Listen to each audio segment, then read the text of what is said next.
Good afternoon. Welcome to the daily bulletin of the farmers' protest for today, 6th of February 2021.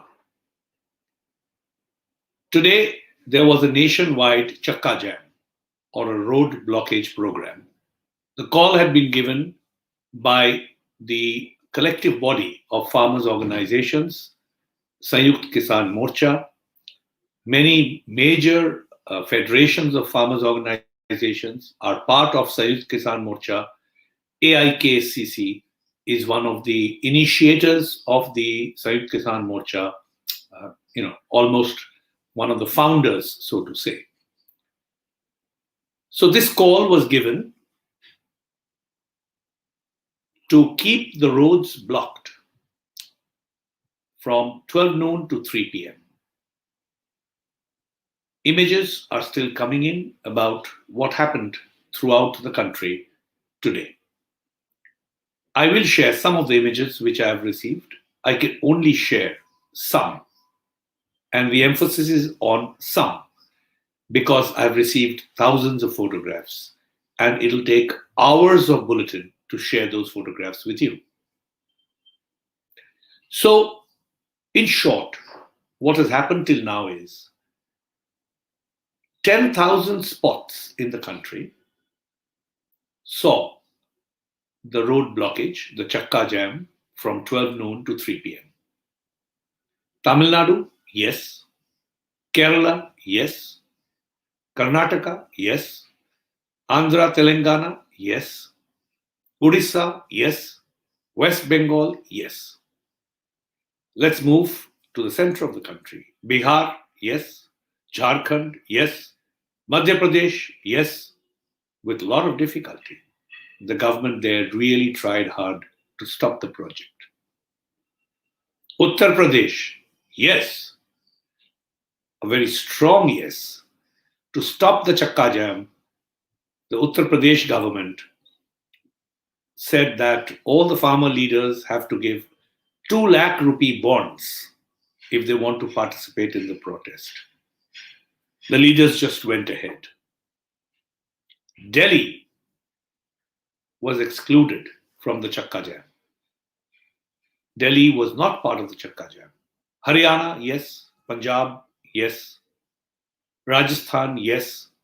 Maharashtra, yes. Gujarat, yes. So we saw an all India CHAKKA jam excluding Delhi. 10,000 places till now. By night, I will have a clearer picture of the total number of protest sites. One thing I want to clarify to all of you is that the government has been saying again and again that this is a Punjab and Haryana protest. And we have been at pains to explain to the government that it is illogical for it to be only a Punjab and Haryana protest. So today's CHAKKA jam clearly showed the government that this is an all India protest. I hope the government has seen it. I hope the government believes what it has seen. I hope the government comes out of its echo chamber where it is just speaking to itself and listening to itself and actually hears the voice of the farmers and farm workers on the ground protesting. The CHAKKA jam was to tell the government that we want the 3 black laws, and I'll come back to the word black. We want the 3 black laws to be repealed. Nothing short of repeal will work. And we've taken a call that we will continue civil disobedience movements like today's CHAKKA jam till the government repeals these laws, till the government comes to its senses, till the government is sensitive to the mass of people in India who eke out a living from farming and farm working. Yesterday, I told you that I will be discussing about the Agriculture Minister of India. I will do so today. I have kept a little time for it. But first, let me share with you some of the photographs that have come to me of the CHAKKA Jam that was held, the CHAKKA Jam program that was held all over the country. Here's a photograph from Andhra Pradesh.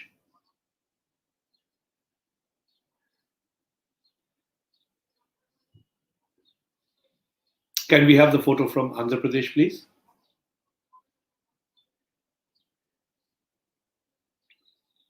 There. The next one is from Madhya Pradesh. The next two, in fact, are from Madhya Pradesh. This is Ashoknagar in Madhya Pradesh. The next one, please. So a very large gathering there in Madhya Pradesh. The government tried its best to stop the gathering, but did not succeed. The next one is from NH 48.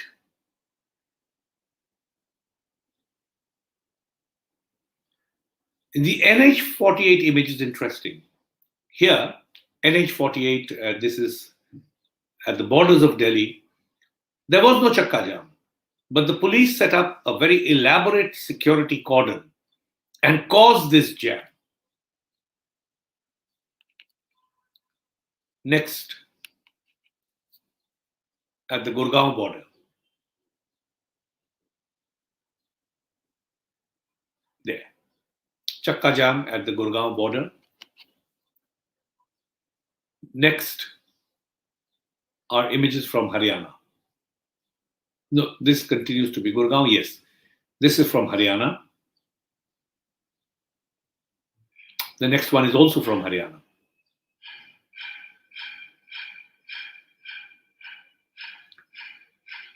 The next two are from Punjab, Mohali.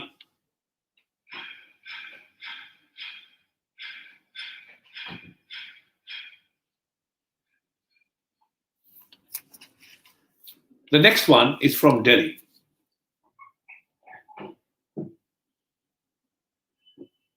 This is not a CHAKKA Jam. This is the police bandobast to stop the CHAKKA Jam in Delhi. A CHAKKA Jam which the farmers' organizations did not announce for Delhi. So the police is hyperventilating, overreacting. The next is from Jalpaiguri in West Bengal.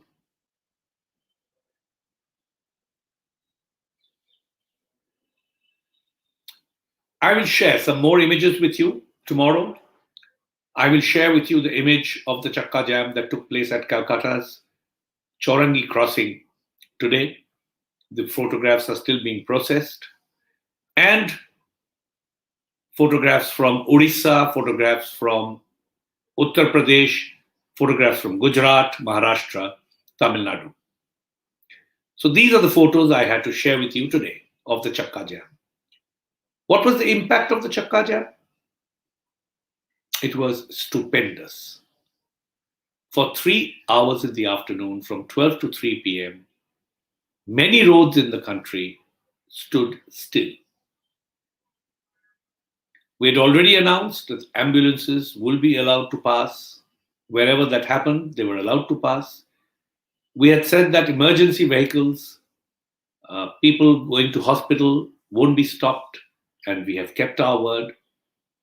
We said that the CHAKKA Jam will be completely peaceful, and it was completely peaceful.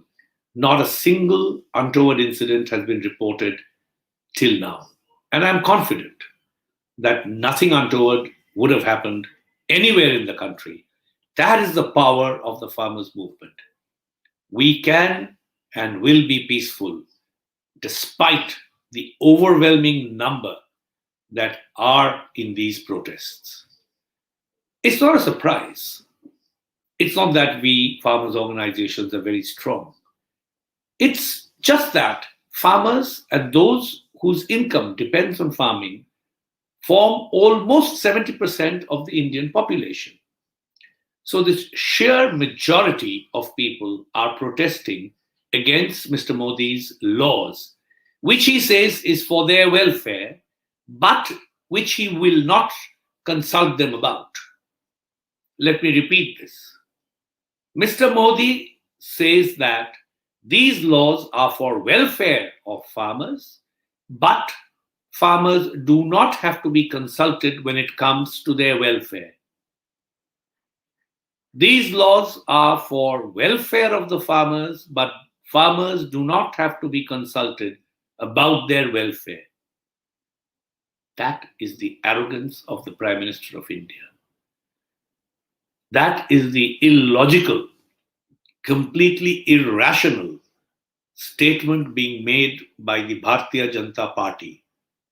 And just because they enjoy majority in Lok Sabha, just because they are in power and rule certain states of this country, they believe that this illogical statement can be made to sound right, can be made to sound correct, and will be accepted by the rest of the country, will be accepted by 70% of the people of this country.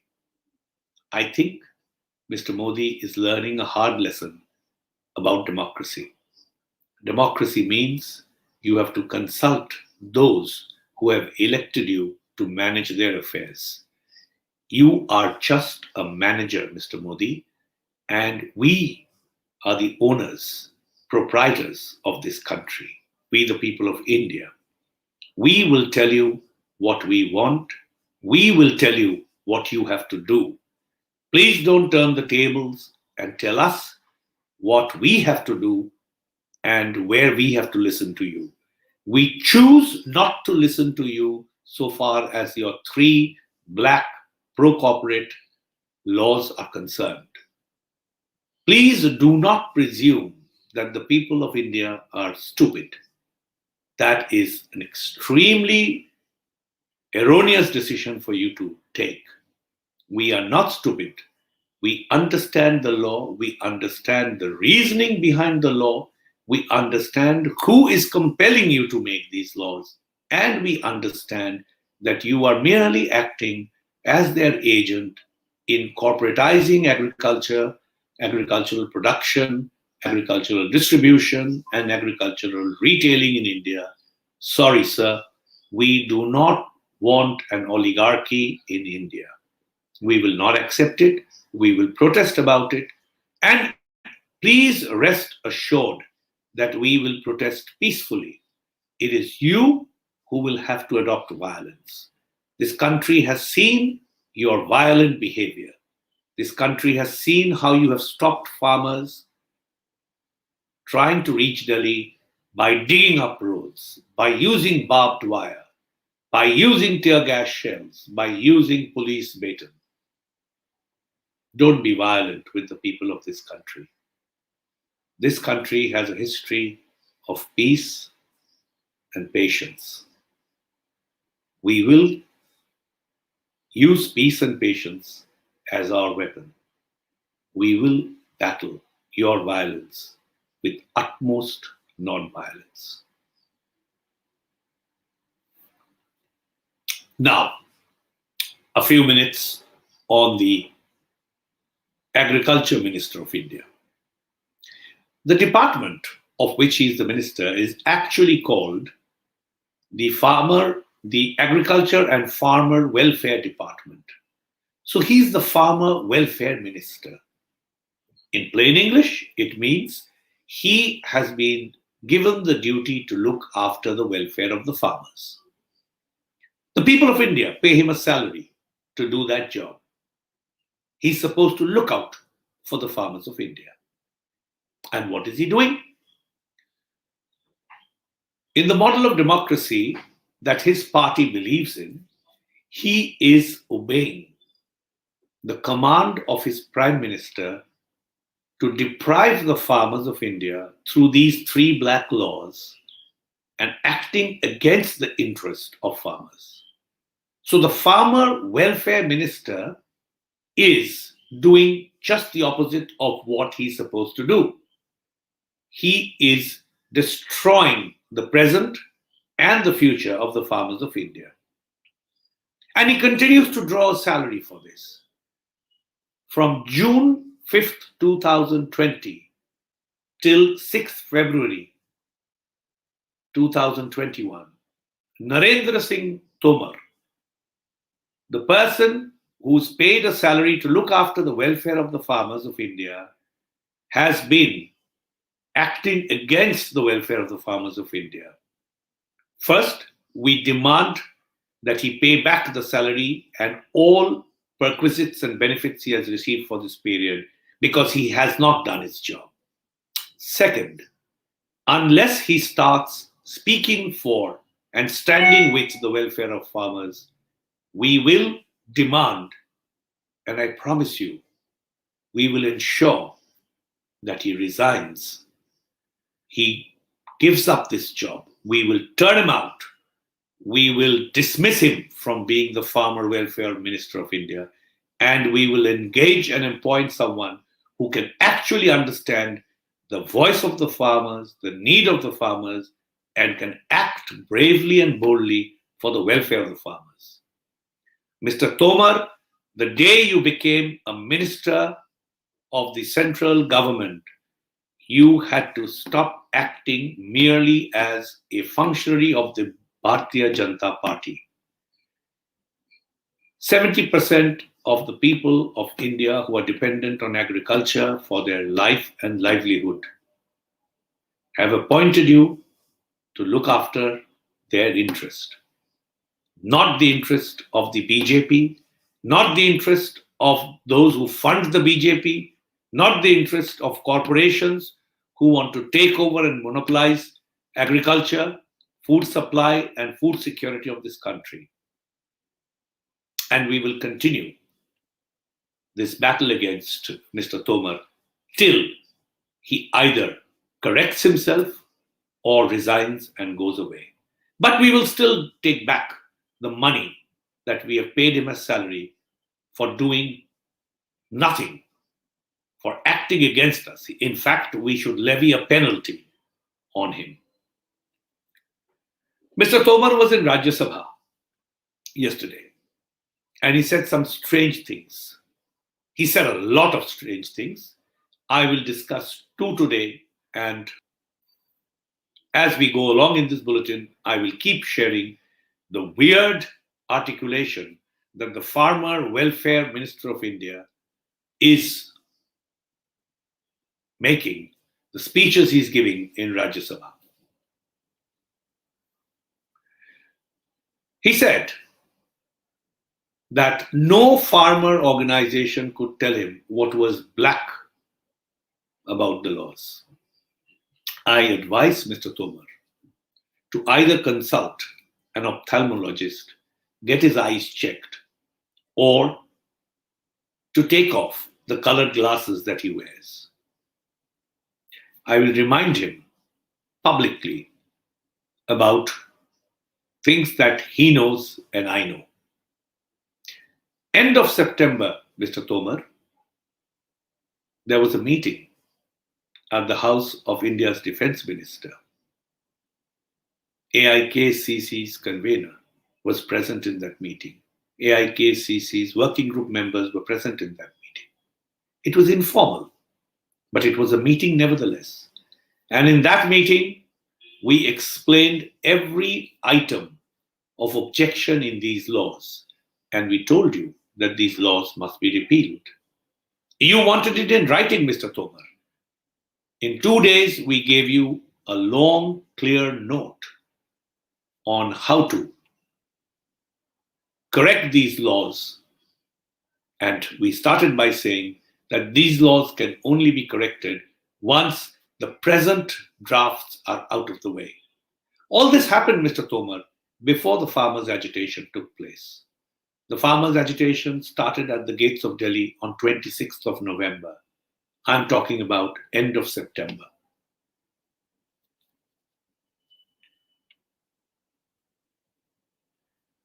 Mr. Tomar, you asked for suggestions, and we submitted to you the two laws that were presented in Parliament in 2018.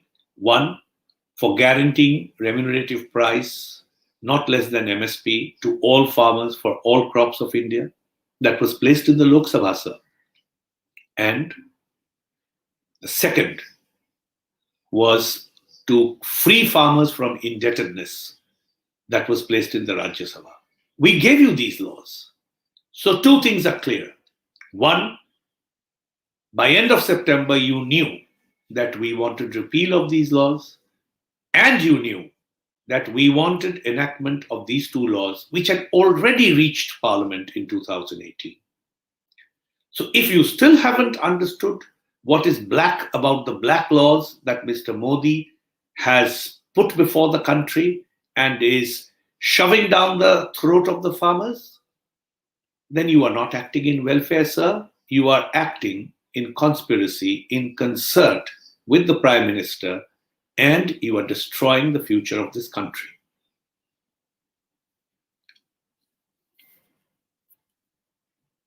If you don't remember these meetings, these conversations, these documents that were submitted to you, let me tell you that AIKCC, in the first week of November, wrote an 8-page letter to the Prime Minister explaining every aspect of these laws and finally saying that these laws therefore need to be repealed, and laws to ensure income guarantee of farmers need to be enacted. I don't know, perhaps the Prime Minister doesn't trust you enough and may not have shared that letter with you, but it was sent formally to the Prime Minister. Please look at these documents. You will understand what is black about the 3 black laws that you are pushing and peddling, Mr. Tomar. In Rajya Sabha, you also said that this agitation is by farmers of Punjab. Till a few months ago, you were saying that this is Punjab and Haryana. Yesterday, you made it even smaller, so only Punjab. Today, we've shown you, sir, the states in this country that are agitating against these laws, the states in this country where this massive 10,000 spot CHAKKA jam took place.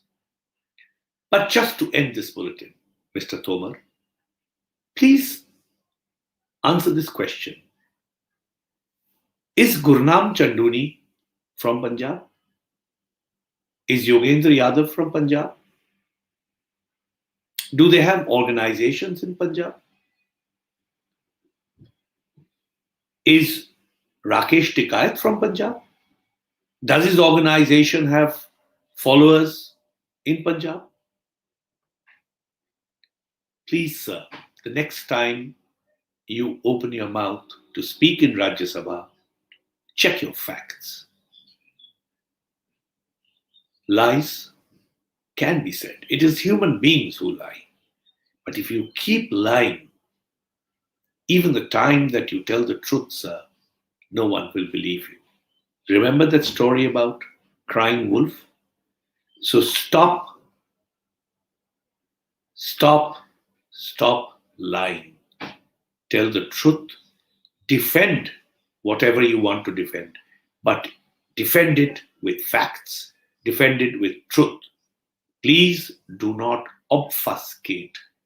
Do not make things cloudy. And for God's sake, I know you are a politician. I know that you have to stand with your party. But today you draw your salary as a functionary, a public servant, a minister. Please serve the electorate. Thank you very much for listening to me patiently. I will be back with the next bulletin on Monday, the 8th of February. Till then, please take care of yourself and have a good evening. Thank you.